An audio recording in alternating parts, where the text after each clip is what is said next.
All right, and we are live. So, good morning, good afternoon, good evening, wherever you happen to be watching from. My name is Ade Ben Salahadin. I'm one of the co-organizers for this year's Black Birders Week.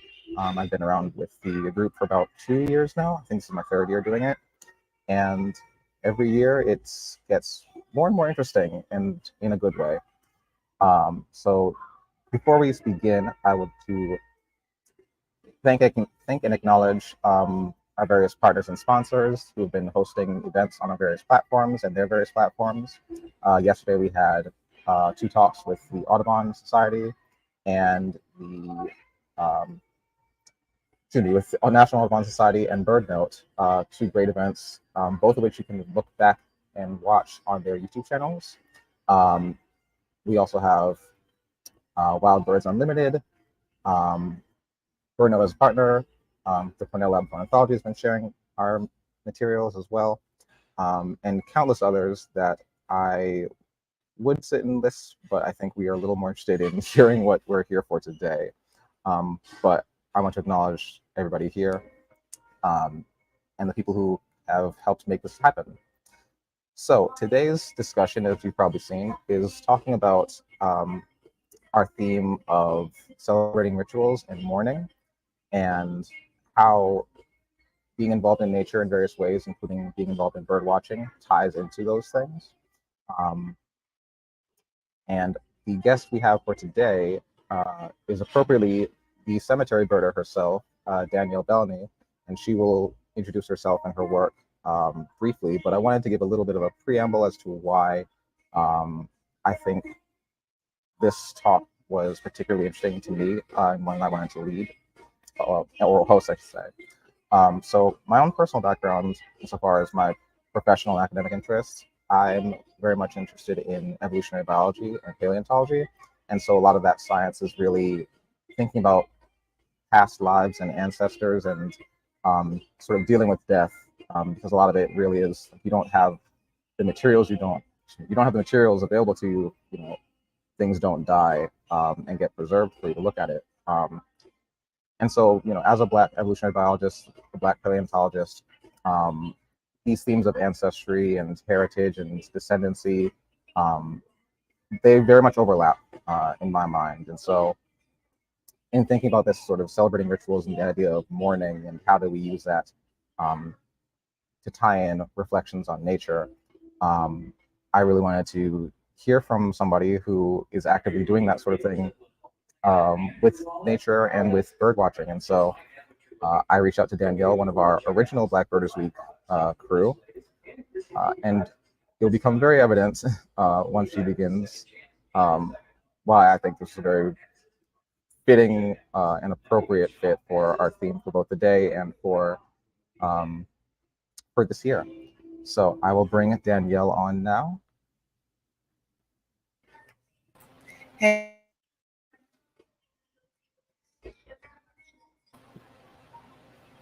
Sorry, you were muted just now. Oh, all right. Thanks again for having me on. I'm really excited to be here and talk about all the sanitary things that I've been working on. Um, but yeah, I'm happy to just jump right in it if you don't mind. Sure.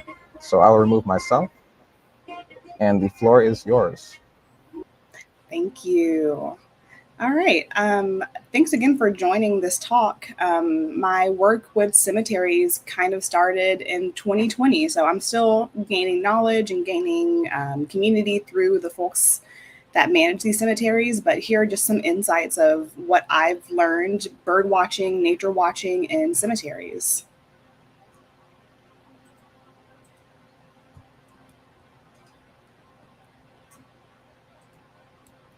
All right, so a little bit about me. I am from San Antonio, Texas. I was raised here for most of my life.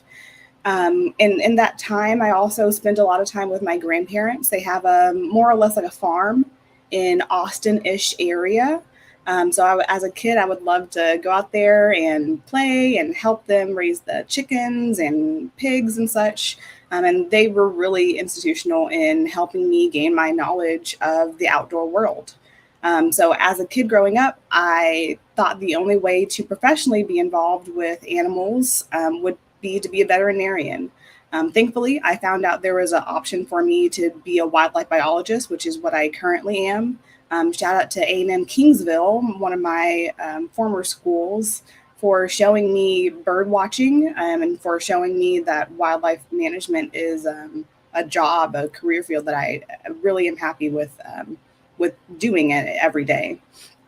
I am also an author. I've recently written 2 books. My first book came out in 2022, I believe. Yeah, and it's called This is a Book for People Who Love Birds. And then my most recent book, Junior Birder's Handbook, came out this past fall. So if you are a person watching this, I think you are a person who loves birds, at least in some capacity.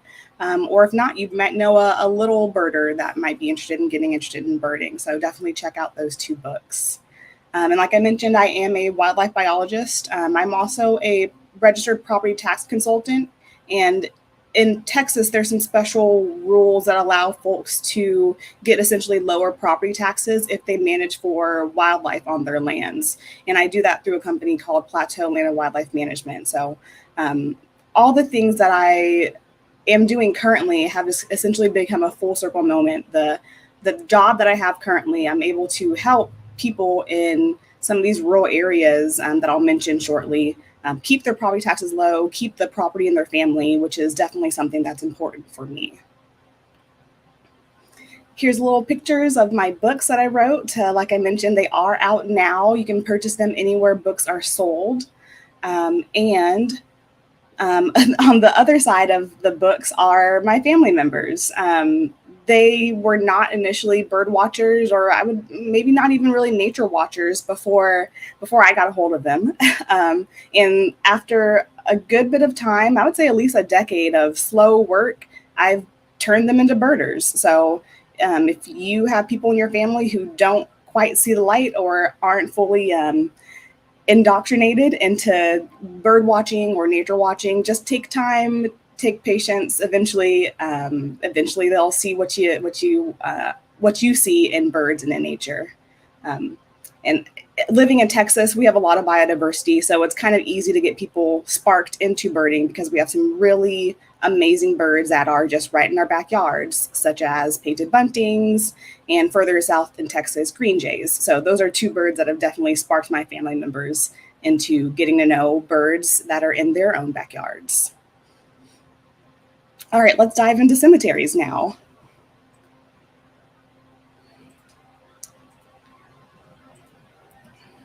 All right, so where do you bird? I personally can't see you right now, the folks that are watching this, but from these pictures, where do you see yourself birding most often? Believe it or not, birders will bird anywhere.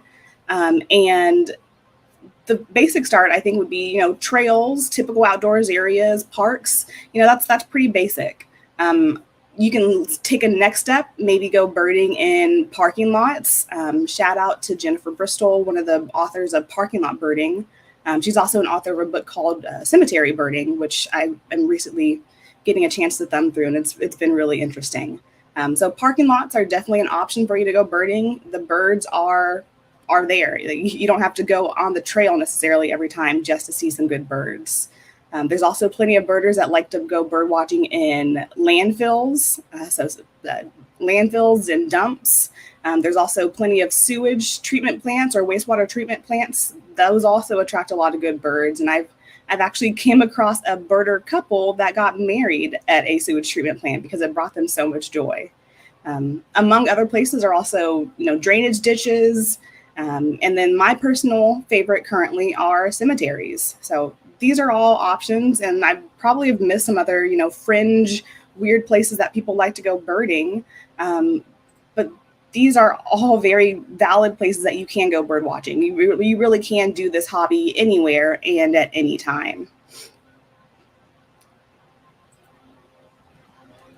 For me, bird watching in cemeteries technically it started in 2013 when I was in A&M Kingsville and taking a course on ornithology. The course required us to go outside and go bird watch. And one of the first places we went was a cemetery. I thought it was weird because I had no idea this was a thing people did. But after we like racked up a really nice list of birds in the area, I was like, okay, maybe this is not a bad spot to go bird watching. We would regularly see some owls and some other birds that you don't typically see in more populated places. After that initial time in the cemeteries in 2013, I took a break from cemeteries because there's plenty of other places to go birding. But when the pandemic began in 2020, I refocused my attentions of seeking birds to cemeteries because I didn't initially know where was a safe place to go bird watching. I wanted to avoid crowds, but I also wanted to have a lot of trees and a lot of possibly water available. And here we are, cemeteries checked all those boxes. Well, most cemeteries will have a good amount of trees, and I'll touch a little bit more on how to find good cemeteries, but you can just start at the cemetery that's closest to you, which is what I did. The cemetery that was closest to where I was in 2020 was Holy Cross Cemetery in San Antonio. Someone on eBird reported seeing a hooded warbler, and I really, really wanted to see a hooded warbler. So I went to that cemetery. I didn't see the hooded warbler, but I fell in love with just the charm of the place, the fact that there was a whole bunch of other cool birds and other cool things to observe out there. I also went birding in a cemetery in San Antonio with a good colleague of mine, Ashley Bird. And we also had a really great time in cemeteries. The San Antonio Cemetery number 3 is important because it's a really historic San Antonio cemetery. And for that area, it's one of the few walkable open green spaces. So thinking into how some areas just don't have green spaces. Some areas don't have parks. And oftentimes you can replace that need for green space with cemeteries. And that's kind of the central theme of what I want to come back to today is how can we use these cemeteries as not just a place to remember our loved ones, but also a place that we can go and commune with nature, despite not having formal places to go and enjoy nature.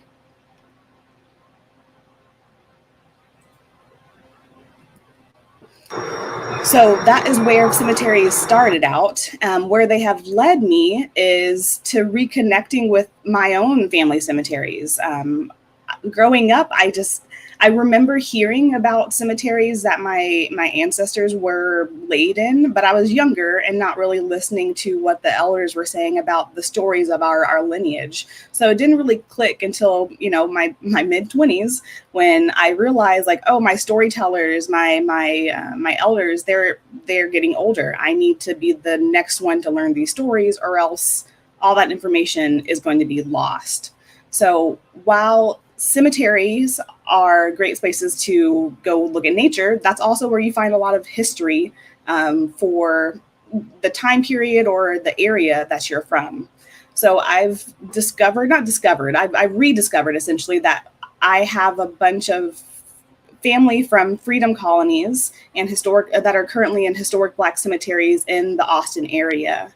And essentially these freedom colonies are historically significant communities that were settled by formerly enslaved people. And these colonies were created in the Reconstruction, Jim Crow era after emancipation. So, 1860s, 1930s, between that time, these places were established. So amazing history just to begin. These are recently liberated people being able to claim spaces as their own. And I was able to find some really cool information from the, I forget the name of the organization, but I mentioned it later in the presentation. But the freedom colonies, there were initially 557 known in Texas. And we have found at least 377 of those freedom colonies have been verified by either places or documents. So keeping tabs of history through cemeteries and through churches is definitely a really interesting way to study your own genealogy. So pictured here are 4 of the cemeteries that I've traced my own ancestors to. One is St. Mary's Colony Cemetery. On this epitaph, this is a headstone, you can see there's an image of a bird here. And I thought that was interesting because I was birding in the cemetery, and suddenly here is a bird on the headstone. And essentially, I traced back what the meaning of these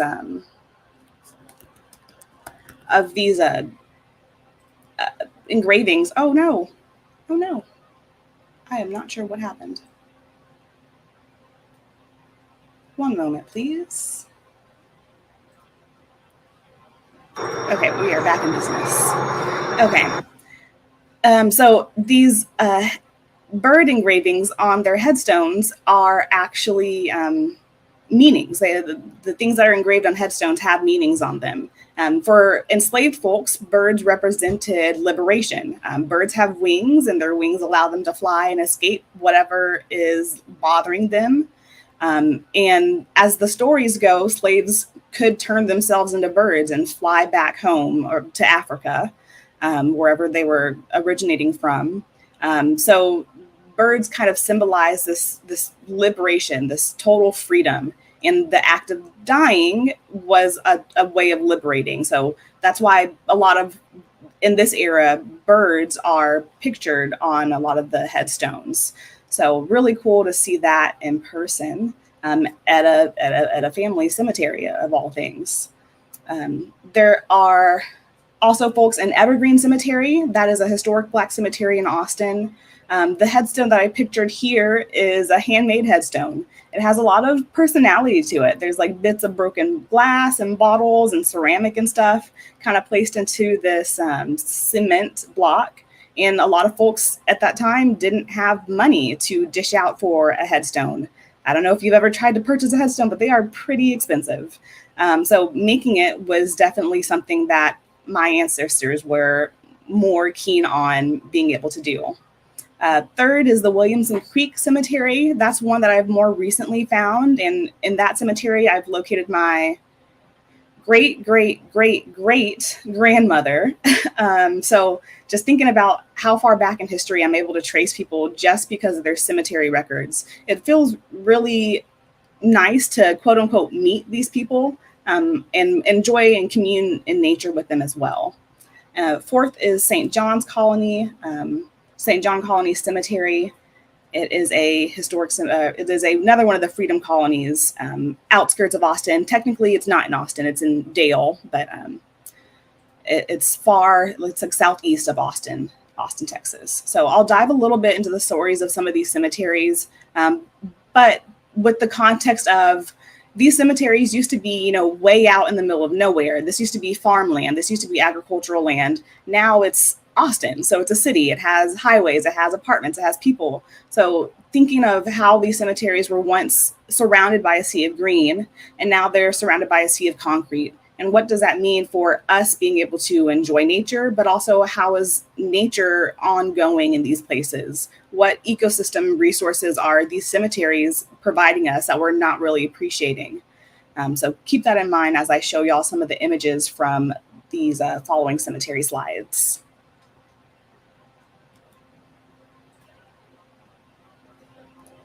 Okay, St. Mary's Cemetery was established around 1880s. It was a Black farming community in, again, like southeast of Austin. If you're familiar with Texas, it's in the western corner of Bastrop County.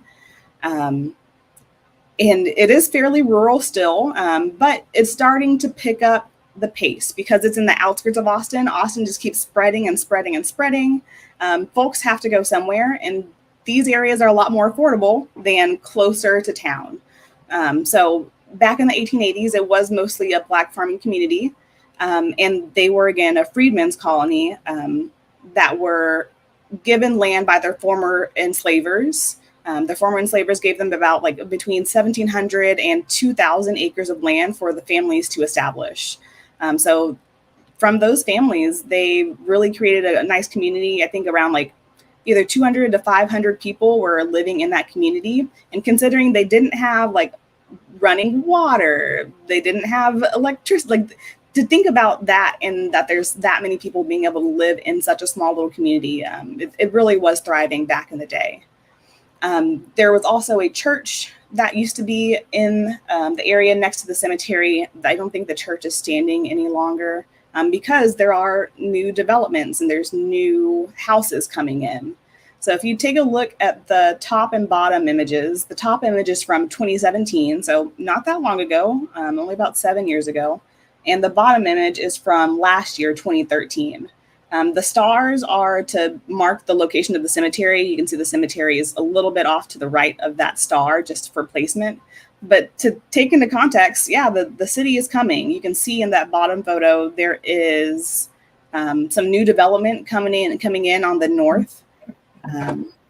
Oh, sorry to interrupt real quick. Yeah. Danielle, I think your slide is frozen. Oh, you are right. Okay. Let's try to fix that.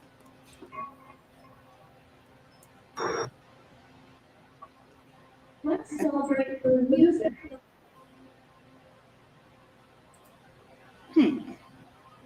I'll stop my screen share real quick and I'll restart.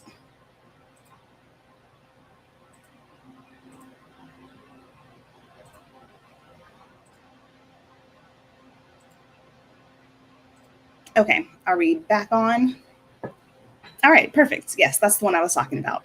Okay, St. Mary's Colony. So at the top image is in 2017 and the bottom image is 2023. Stars again represent where the cemetery is. And you can see how there are definitely more buildings, more development.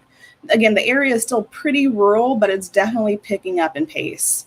Because of the job that I have, I drive through this area pretty frequently.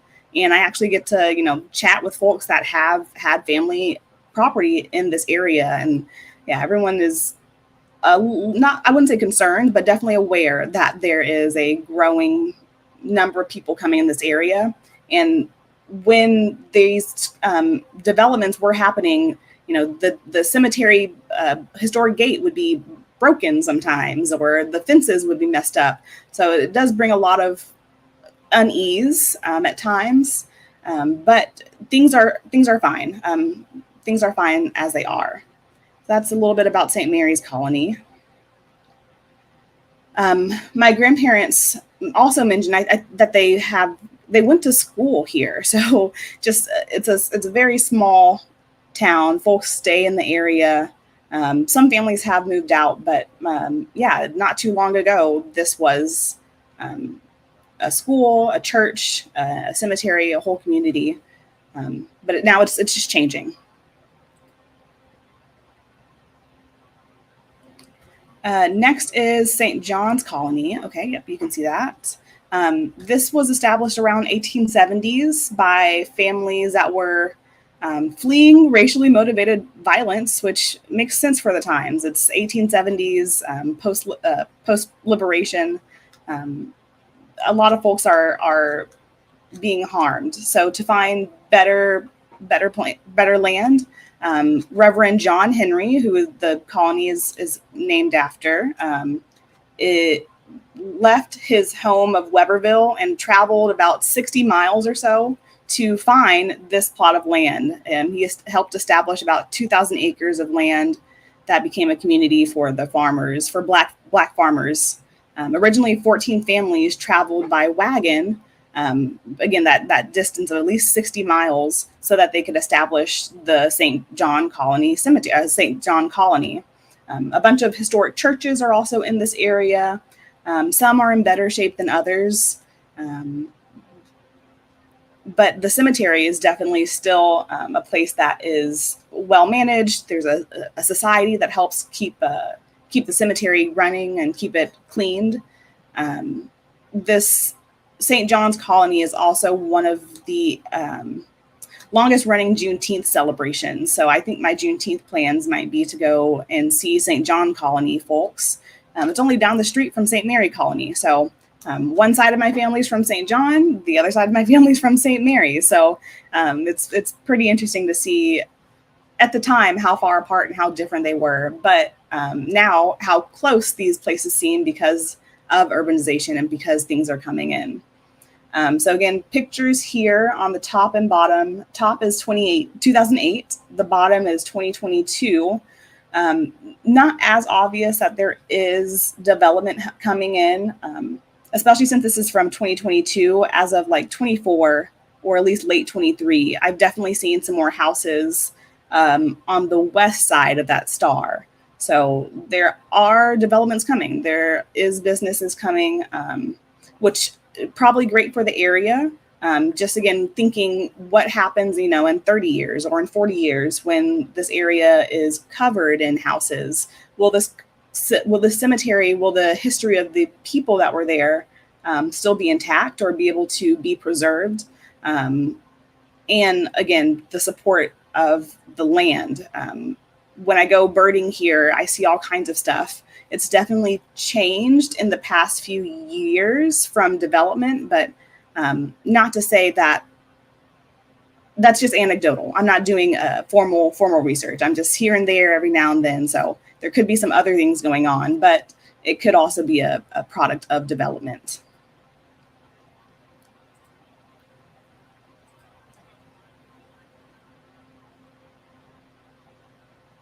Okay. So Williamson Creek Cemetery, established around 1863, so really soon after, I guess the same year as abolish of slavery. But this area, the cemetery is about 3 acres, and it's really like right off of a major highway, a major interstate. So the top picture is in 2003. The bottom picture is in 2022. So 2003, you can expect, you know, an area right off the side of the highway to have a good amount of stuff already. But compared to, you know, 10 years later, it definitely boomed. It boomed a lot more. We lost a couple of open fields, and this cemetery is essentially like a little bundle of trees just kind of tucked away on its own. And I think the other trees might be like green belts or maybe drainage areas. I'm not too sure if they are parks or not, but they typically aren't areas that you're able to easily walk around or access. Whereas that little cemetery right there, right next to some apartments, right next to a Twin Peaks and a Krispy Kreme, just a weird juxtaposition of where you can find nature, even though you're in the middle of the city. The history about Williamson Creek is that it's unknown how many graves are in this cemetery because it's so old. A lot of the headstones have deteriorated, or cemetery records have been lost or not well written. But there's definitely a good chunk of history in this cemetery. I come from a line of family of Overton families, and if you are familiar at all with some of the older World War II surviving veterans, one of my ancestors is Richard Overton. He was an Austin legend. He passed away at the age of 112, and that was back in 2018, so really not that long ago. A really oldest surviving World War II veteran is part of my history and ancestry. And we're able to trace each other back to Williamson Creek Cemetery. So obviously I've done a lot of research of family trees and stuff. I'm now trying to piece together, okay, what are more of these people's stories more than just besides names and dates? I think I'll definitely have to do a lot more deep diving. But just right off the bat, just hearing that there are Austin legends in my lineage, it's something that I'm really proud of.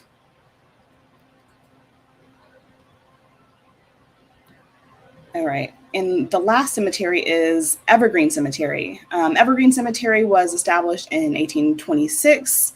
It's a 30-acre cemetery, so it is a good bit of stuff to walk around.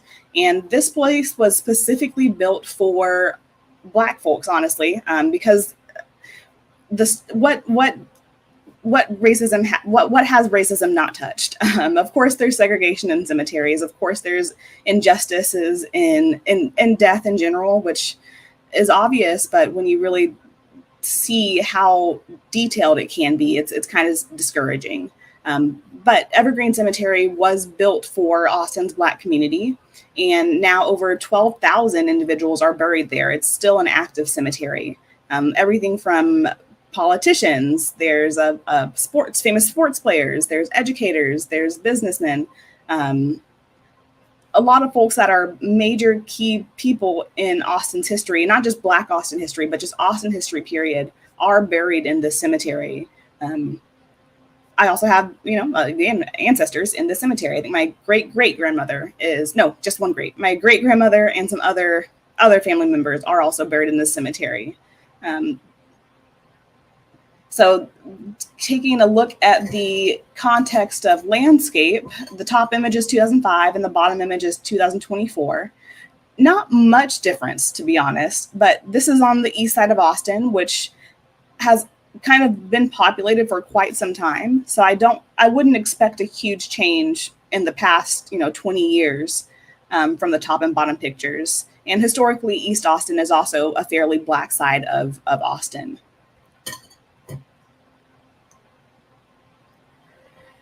So all that to say, I spend a lot of times in cemeteries, and it's not always just for bird watching. Sometimes it is just to look at headstones and to look at the artwork that people have put onto their headstones. My favorite is to go to Evergreen Cemetery because of how much personality is in that cemetery. There are some really interesting things that people have left behind, and I always chuckle and wonder, like, okay, well, what am I going to put on my headstone if I end up having one?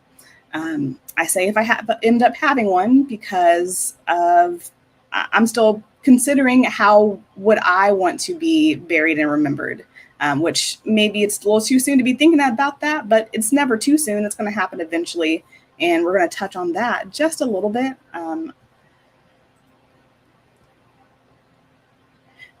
So bird watching in cemeteries or enjoying nature in cemeteries is not the weirdest thing to do. It is a historical thing. Victorian cemeteries were designed to bring people closer to nature while also bringing them to the thought of remembering their loved ones that have passed on. Initially, cemeteries were not very well kept. They were overflowing with disease and decay and really gross and icky. So when folks started building cemeteries way out into the countryside, they wanted them to be a little bit more opulent, a little bit more, an event to go out to the countryside and visit your past relative or your past loved one. And they would hire horticulturalists and architects to make these cemeteries really something spectacular.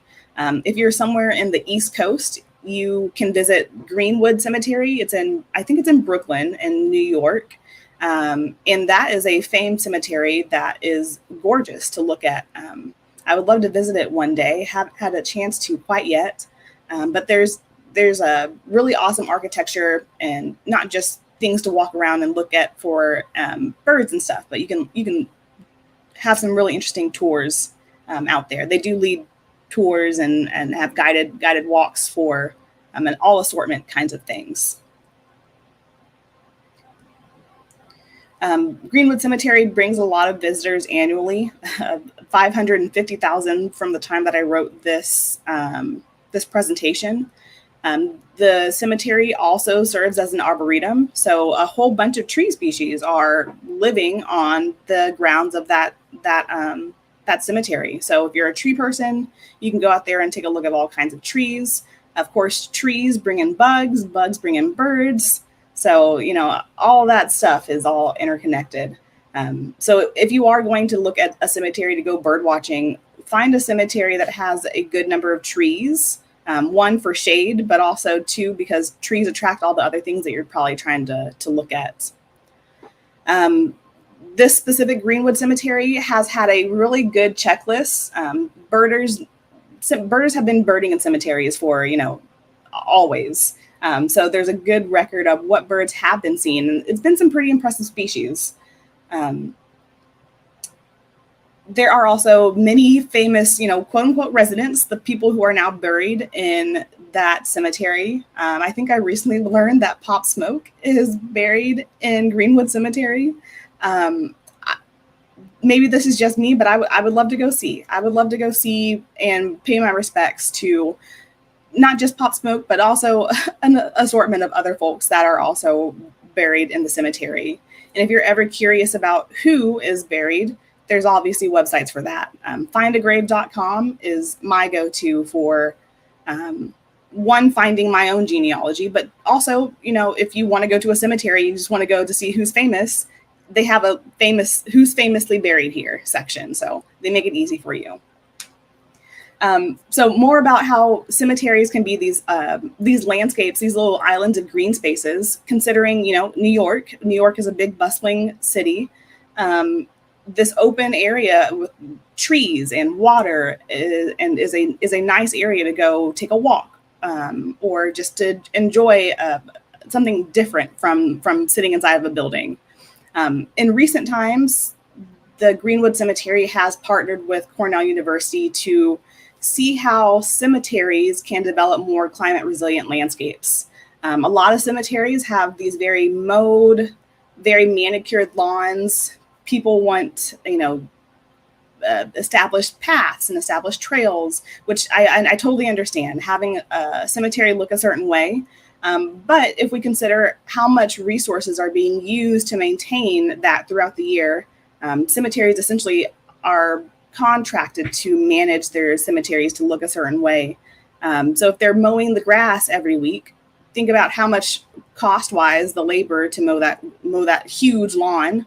The lawn is not very biodiverse often, and all the gasoline it takes to also cut all that stuff down, it adds up. It really adds up. So Cornell partnered with Greenwood to see how they could make something a little less costly, because it was costing over $1 million for them to be able to manage their grounds. I believe it's on an annual basis, which is quite a bit of money. The short cropped monoculture Bermuda grass lawns.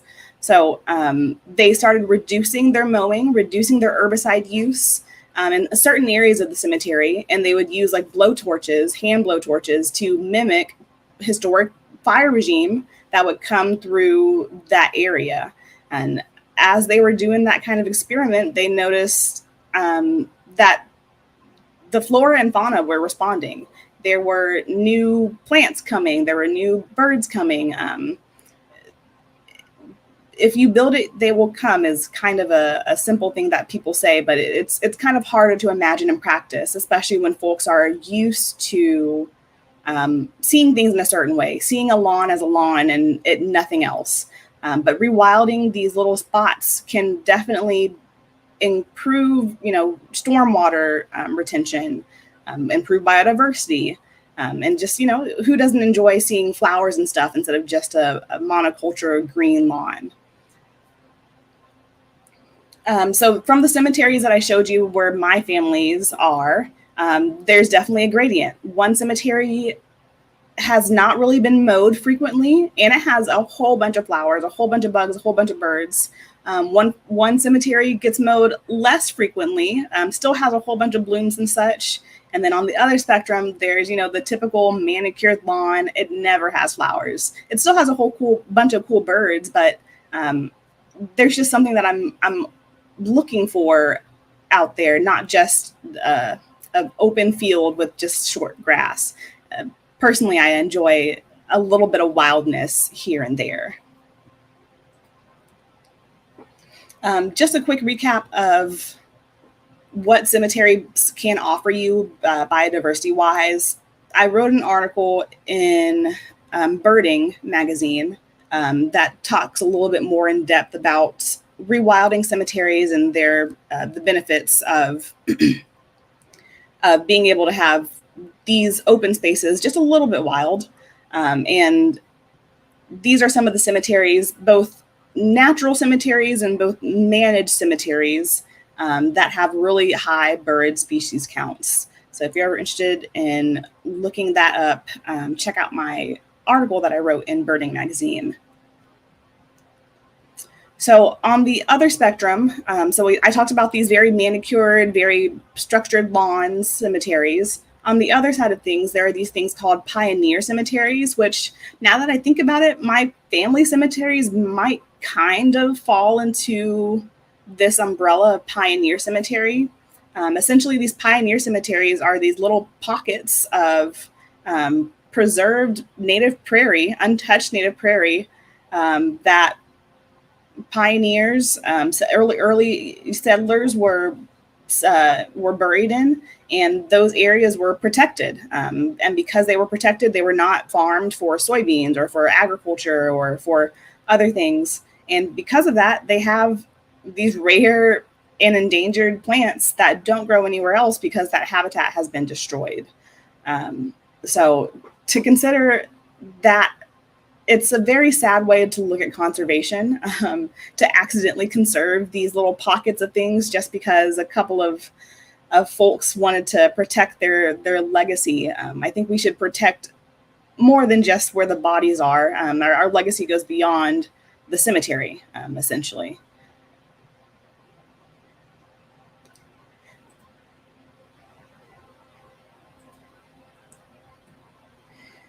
Okay, another type of cemetery, which is, I guess, the complete opposite of the manicured lawns and similar to the pioneer cemeteries, are conservation cemeteries. These are cemeteries that are, they don't do anything formally, or like how we typically think of a burial with a casket and someone's embalmed and there's all the bells and whistles.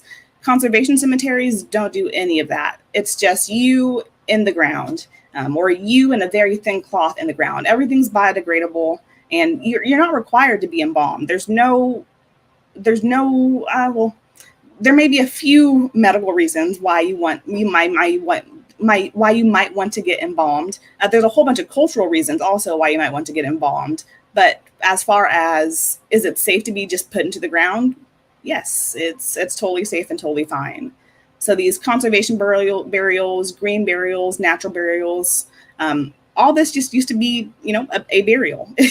We have made it, I wouldn't say overly complicated, but we've tacked on some more adjectives to something that we used to just innately do. And the whole history of why embalming became popular is definitely something you should look into. But essentially, Abraham Lincoln, his assassination kind of kicked that off. And he went on I think it was like a 2-week tour, or maybe longer. Let me see if I have that in my notes. But he went on a tour around America. And folks were like, oh, yes, a 2-week long tour across the country. And folks saw Abraham Lincoln. He was like, oh, he looks great. And he's been dead for 2 weeks. Yeah, I want that. So we've kind of, our ideas of what death and what death care should be or can be has changed over time, because embalming is not very good for air or for it's toxic. It is a toxic substance, but it helps you be able to see it does allow for loved ones to be able to see someone who before they get buried for the last time. Cremation is also not, a really great way to go out. Cremation causes a lot of greenhouse gases. And again, it emits stuff into the air. So the things that we thought were okay to do might not be the best. There are definitely better ways to conserve after we're gone. Another cool thing about these conservation cemeteries, they allow for folks to explore the hiking trails. If you go to a conservation cemetery, it kind of just looks like a park, an open park. There's not really headstones. Some of them don't allow headstones. So that can be a little bit complicated again. Culturally, if you don't have a headstone, where are you going to be found? Are there good records, et cetera, et cetera? So yeah, again, there are pros and cons for each types of burial, but you can just go out and visit these conservation cemeteries. There's a good number around the Austin area, and they really do just look like the woods. You really would not be able to tell that someone is buried, X number of feet away from you. The reason that there's an image of the lion here is because when I was first researching all this stuff, it just came to me. It's the circle of life. It's what Mufasa told us all as children. This is the process of what goes on. I like to think that, eventually I could become a little grass, and some bird comes over and eats that grass, and I help, sustain. That's the kind of legacy that I'm thinking of leaving behind. I'm not personally attached to having a permanent memory of me, but that's just how I feel.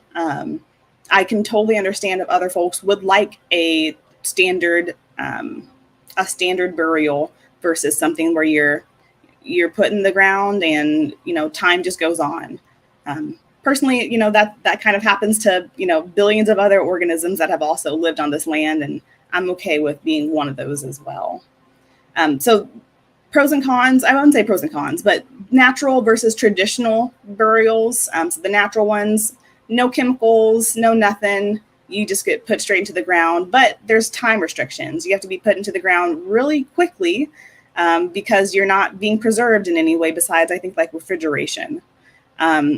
Depending on where you live, depending on the individual cemetery, there might be restrictions on how you can be remembered. Can you plant things? Can you put a headstone? Can you do other things that will mark that individual location? Sometimes yes, sometimes no. There are also other options of being buried naturally, such as aquamation. Depending on the state you live in, it may or may not be legal. Aquamation essentially turns you into water. That sounds really cool. I wouldn't mind that way either. And newly, there's also human composting is becoming more common. Don't think of it as traditional composting. It's definitely in a regulated environment, but that also essentially turns you into a bunch of nutrients, and that can be put onto a tree or put onto a garden bed. So just thinking about that circle of life, you are just transitioning into a new form. Natural burials are also typically a lot less costly than traditional burials. So traditional burials, you got to get the casket, you got to get the vault, you got to get the burial plot, you got to get the headstone, you got to get there's a whole bunch of things accompanying a traditional burial. But for some folks, it's the right thing to do. I'm not going to tell you you're a bad person or you're wrong for doing that. There's a whole bunch of cultural traditions and other reasons why having a traditional burial is okay. And as mentioned, traditional burials, they just use a lot of resources. And personally, I'm in favor of doing a lot less and trying to, balance out the use. I definitely wouldn't mind being recycled instead of being sitting in a casket forever. I like to joke that I've left a lot of trash already. I don't want to leave myself as a piece of trash in the ground as well. And that's pretty much it. I wanted to leave some time for questions if we have them. But here are some resources and organizations to support that helped me get a lot of information for my own family's history. There's the Black Cemetery Network, Texas Freedom Colonies Project, Williamson Creek Cemetery Care Association, and Save Austin Cemeteries. This is just a short list of really awesome cemetery groups in my area that are doing super good stuff. So if you're looking for your own place to start, definitely go out and check out these places.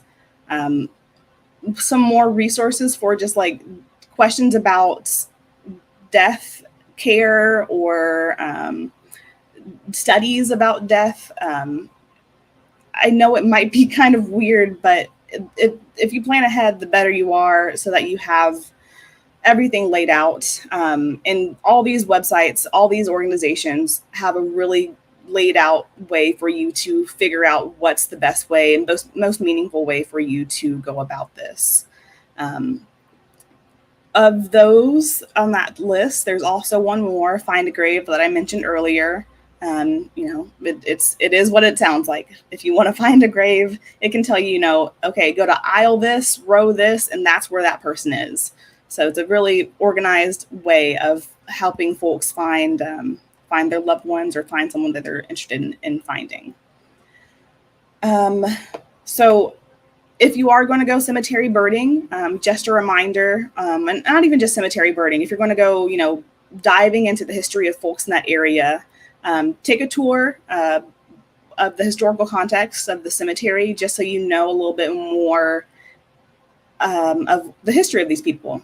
Be respectful for sure.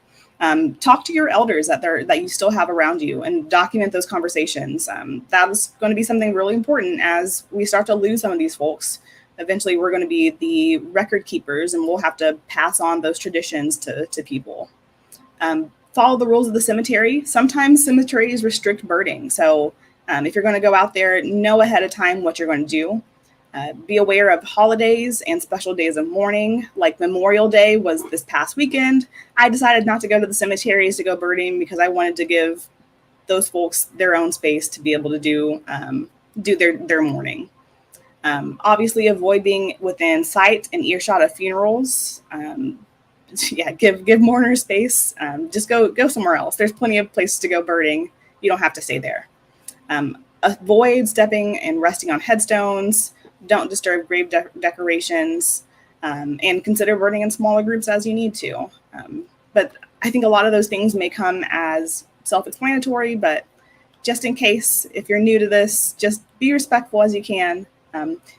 Check out the cemetery on Google Maps or Street View beforehand too. That can also give you a good idea of how the terrain or how many trees may not be out there.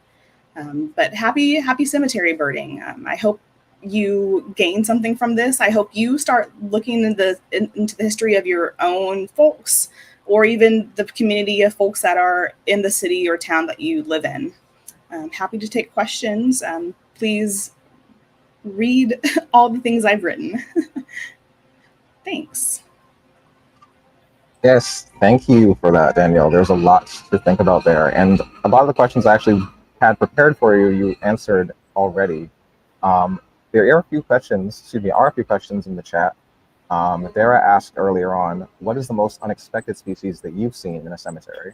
Okay, most unexpected is a peacock. Because in Texas, I don't know, people just like to have pet peacocks. In San Marcos, there's a famous peacock named Pete the Peacock. He used to live in the cemetery, but sadly, Pete the Peacock passed away this past Friday. So I think I might go pay my respects to him later this week.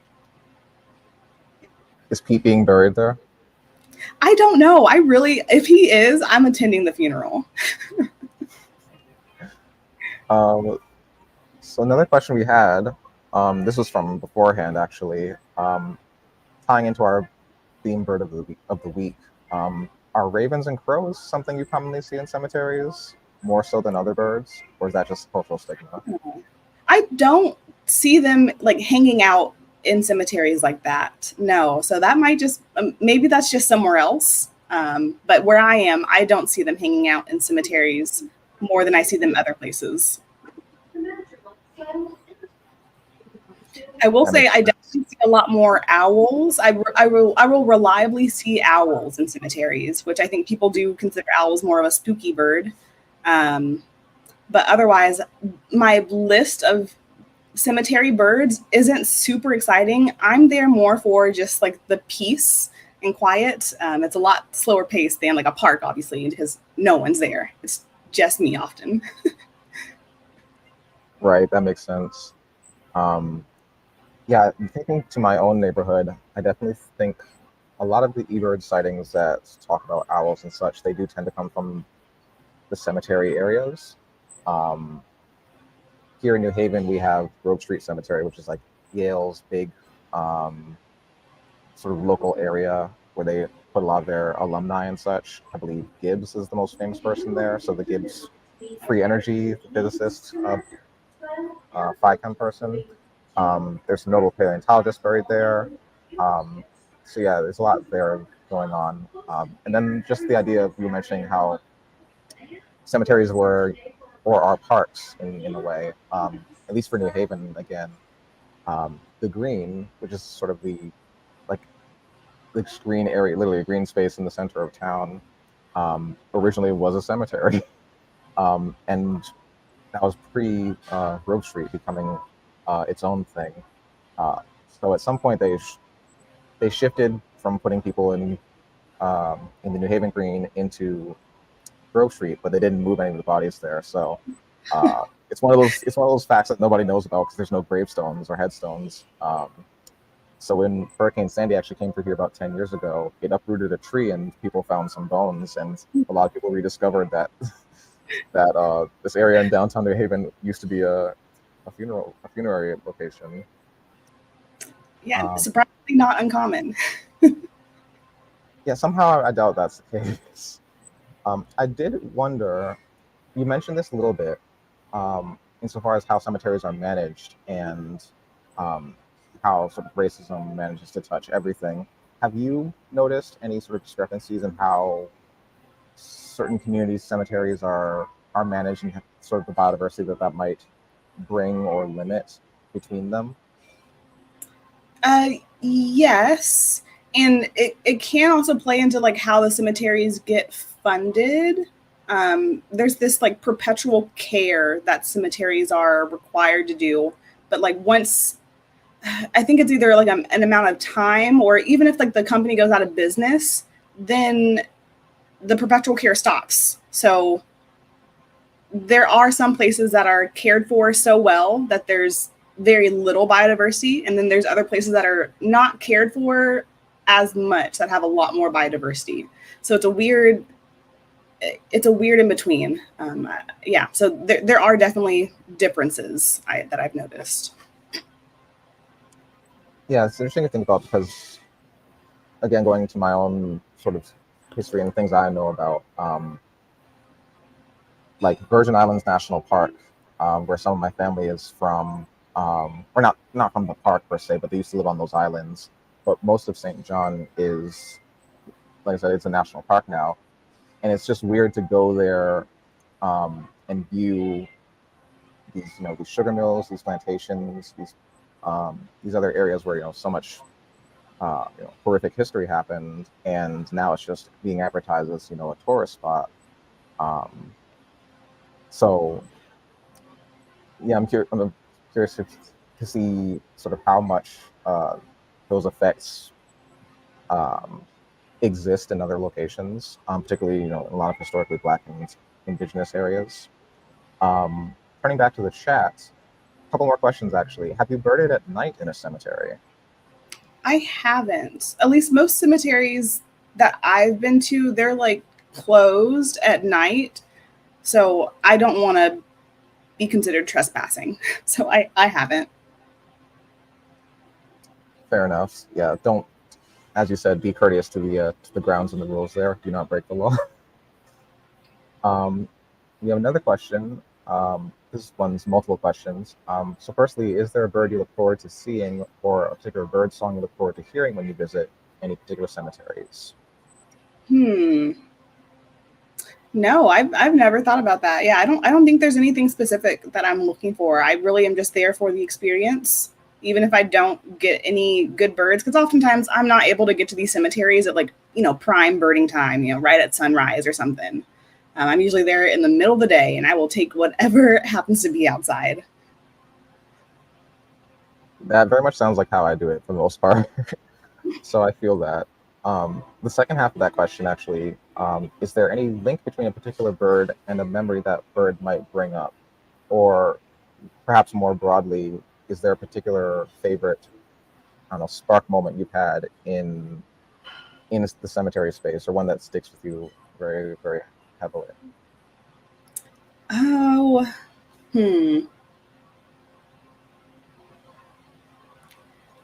I do have some memories, but they don't involve birds. They involve like suddenly there's like a snake sitting on the headstone. It's like, oh, I didn't see you there a second ago, but that's cool.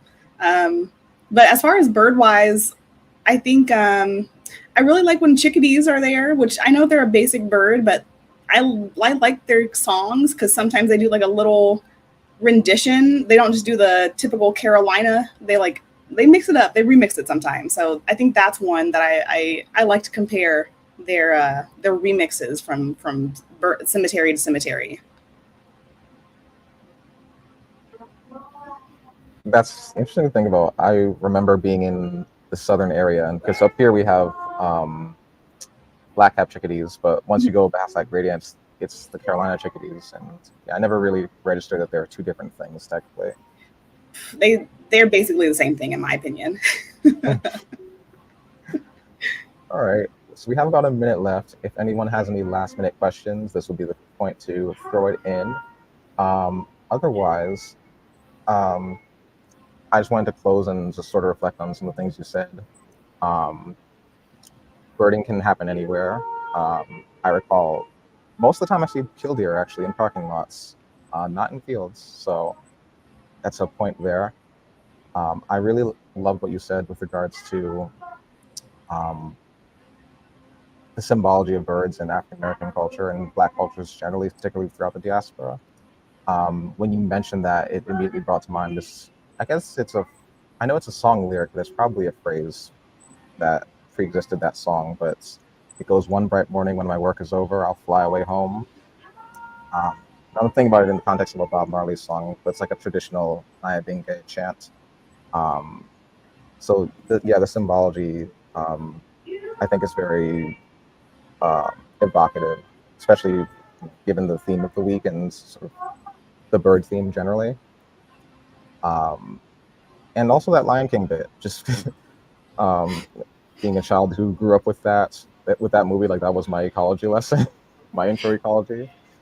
And it's just funny to see how well a lot of it kind of holds true or holds up, even under more detailed scrutiny. We do have one more question, actually, and I think this would be a good one to close off on. Um, do you think birding in a non-traditional place such as a cemetery is one way to talk about our culture as death phobic and to introduce humans to being a part of nature and not separate from it? Yes, that is definitely something that I wanted. The idea of and specifically death, yes, but like birding in cemeteries, the symbology, there's so much I wanted to get into, but yes, that is definitely one of the big things that we see ourselves as so removed from nature that we want to put ourselves into a little box and put that box inside of a vault, put that vault inside of the ground to do what? To hold ourselves. Like it's so yes, there's definitely a disconnect, and birding in cemeteries can help you, or even burning in unconventional places can help you reimagine the connections that we all have. But yes, there's a whole bunch of things I would love to discuss, but that would be like a 8 hour conversation. Yeah, I can imagine, especially just because I know you're a bit of a dino nerd sometimes, and the concept of what you were saying with regards to just put me in the ground, how will I be preserved?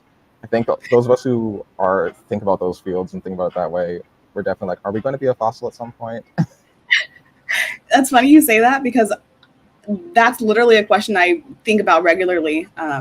Like how do I position myself to become a fossil? Not because I want to be found, but just because being a fossil sounds cool. But I'm Mhm.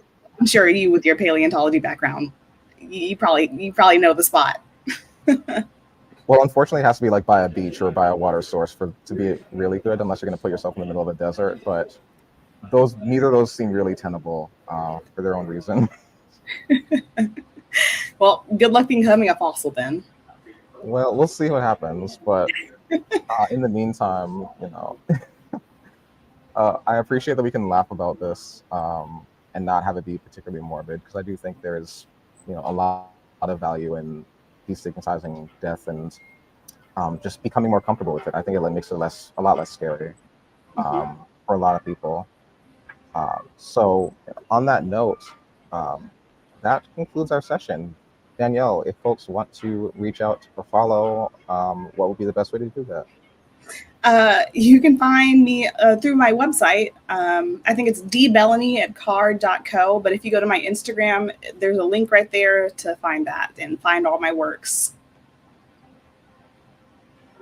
Great. And I believe the Instagram is Bells is Birding, correct? Yep. Yeah, Bells is birding. BELLZ is birding on Instagram. Great. So be sure to follow Danielle, see what she's up to, where she goes next. Um, and for the broader Black Birders Week, we have one more talk later this afternoon. I believe it's at 5 Eastern time, but we check and make sure if that's correct, that's the case.